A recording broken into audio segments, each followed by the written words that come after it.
Salut! Il existe des gens intelligents mais malhonnêtes capables de tout pour vous soutirer de l'argent. Des arnaqueurs professionnels qui ont parfois des idées dignes des meilleurs films d'Hollywood. Vous allez voir que pour certains, la phrase « plus c'est gros, plus ça passe » n'a jamais été aussi vraie. Alors installez-vous confortablement parce qu'on va voir ensemble 4 des plus grosses escroqueries de l'histoire.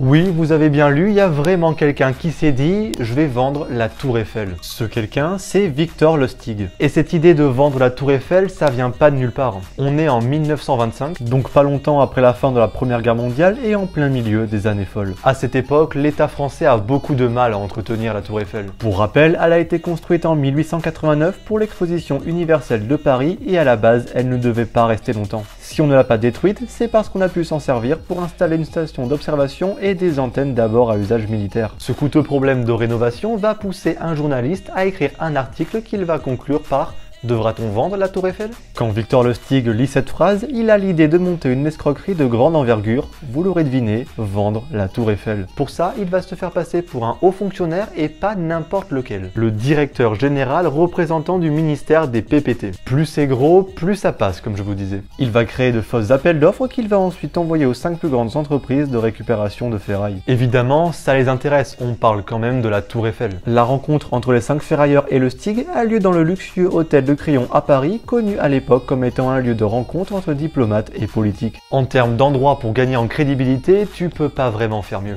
Il leur explique que la Tour Eiffel va être démolie pour être vendue comme ferraille, puis les y emmène directement pour voir leur intérêt. Après la petite visite, il dit qu'il attend toutes les propositions avec comme date limite le lendemain matin. Évidemment, il précise que tous doivent garder le secret avant le début du démontage. Une personne a été choisie, André Poisson, un homme d'affaires peu sûr de lui qui voulait se faire un nom avec cet achat. L'affaire est conclue très vite, ce pauvre André allant jusqu'à hypothéquer sa maison pour avoir l'argent le plus rapidement possible. À peine la vente conclue, Lustig part avec l'argent et se cache à Vienne, prévoyant que sa victime porte plainte en se rendant compte de la supercherie. Mais ce ne fut jamais le cas. Alors André Poisson a quand même compris qu'il s'était fait avoir, mais n'a pas osé porter plainte par peur du ridicule. Lustig, très confiant, est par la suite revenu à Paris pour essayer de nouveau de vendre la Tour Eiffel, mais sa nouvelle victime, beaucoup moins dupe, le dénonça à la police. Sûrement l'arnaque la plus connue et qui continue aujourd'hui à être utilisée par de nombreux escrocs, la pyramide de Ponzi ou système de Ponzi qui tient son nom de son créateur, Charles Ponzi. Et il n'en est pas à son coup d'essai. Il est fort probable qu'il ait déjà joué un rôle dans la fraude de Zarossi en 1908. Une banque promettant 6% d'intérêt alors que les autres n'en offraient que 2. Le seul moyen de payer ces intérêts colossaux était avec l'argent des nouveaux entrants. Bien sûr, Zarossi prenait une commission à chaque fois. Ça marche tant qu'il y a suffisamment de nouveaux entrants pour payer les anciens et que bien sûr tout le monde ne veut pas retirer son argent en même temps. Parce que je vous le rappelle, les dépôts des uns font les intérêts des autres. Une fois qu'il a amassé assez d'argent et avant tout soupçon, Zarossi fuit vers le Mexique. Ponzi, lui, est condamné à une simple amende de 424 $, mais il a surtout gagné une idée, il va s'inspirer de cette fraude pour créer sa propre arnaque.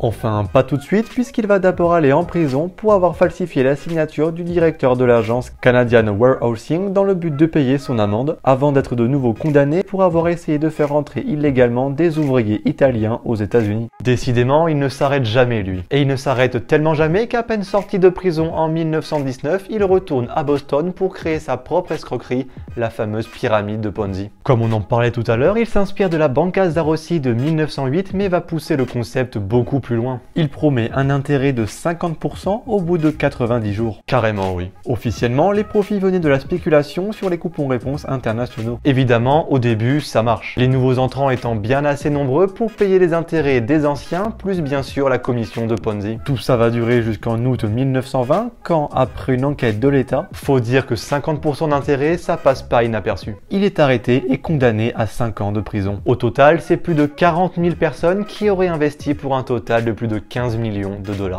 Une autre personne célèbre qui a utilisé ce système, c'est Bernard Madoff, qui a réussi à le faire fonctionner pendant 48 ans, de 1960 jusqu'à la crise financière de 2008. Avant son arrestation, il gérait officiellement pas moins de 17 milliards de $.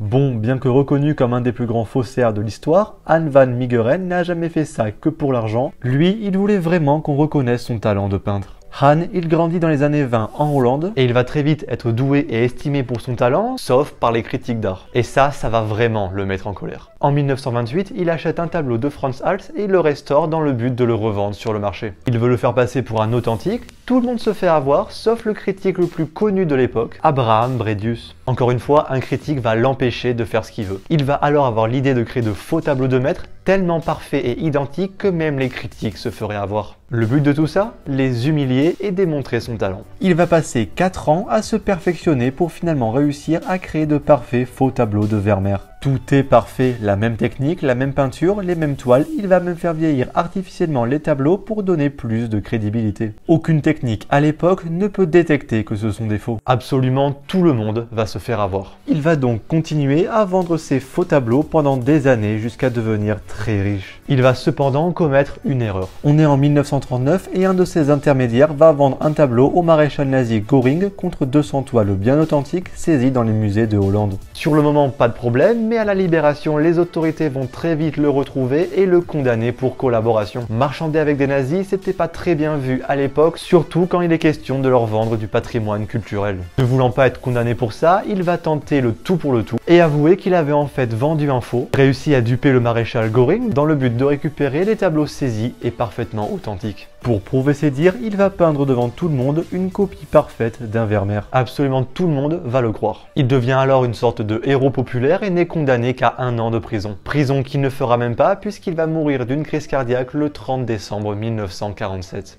Han van Meegeren, le plus grand faussaire de l'histoire et ayant réussi à escroquer une véritable fortune, sera mort en légende. On retourne dans une escroquerie plus classique, le simple vol d'argent. L'arnaque au faux président est assez simple dans son fonctionnement, le seul truc c'est d'être vraiment très convaincant. Le principe est de se faire passer pour le PDG d'une société, d'appeler un cadre ayant accès au compte et de le convaincre de vous passer une grosse somme d'argent, soit en liquide, soit directement par virement. Ça vous semble trop gros? C'est pourtant ce qu'a réussi à faire Gilbert Chikli pendant 18 mois entre 2005 et 2006. Il s'est fait passer pour plusieurs PDG de grandes entreprises telles que La Poste, les Galeries Lafayette, la Caisse d'épargne et même Disneyland Paris. En tout, ce sont plus de 33 banques et sociétés qui vont se faire avoir. À chaque fois, il utilisait la même technique. Il appelait un employé et demandait une grosse somme d'argent pour soi-disant défendre la guerre contre le financement terroriste. Il précisait que lui-même obéissait directement à la DGSE, la Direction Générale de la Sécurité Extérieure. En gros, les services secrets français. Il n'en fallait pas plus pour convaincre les salariés qui lui donnaient toujours l'argent demandé. Au total, il va réussir à voler plus de 50 millions d'euros. La brigade des fraudes va bien réussir à l'arrêter, mais en 2009, il est libéré de manière provisoire et s'enfuit en Israël qui refuse de l'extrader et ce, malgré un mandat d'arrêt international. Il est finalement arrêté en août 2017 en Ukraine, extradé vers la France et incarcéré à son arrivée. Alors, qu'est-ce que vous en avez pensé? De nos jours, certaines de ces escroqueries ne sont plus possibles. Je vous déconseille par exemple d'essayer de vendre la Tour Eiffel, personne ne vous croira. Par contre, l'arnaque au faux président ou la pyramide de Ponzi, ça peut toujours exister, alors attention. N'oublie pas de liker la vidéo, de t'abonner et d'activer la cloche pour ne rien rater. Tu peux aussi me suivre sur mes réseaux, c'était Elien, clap de fin.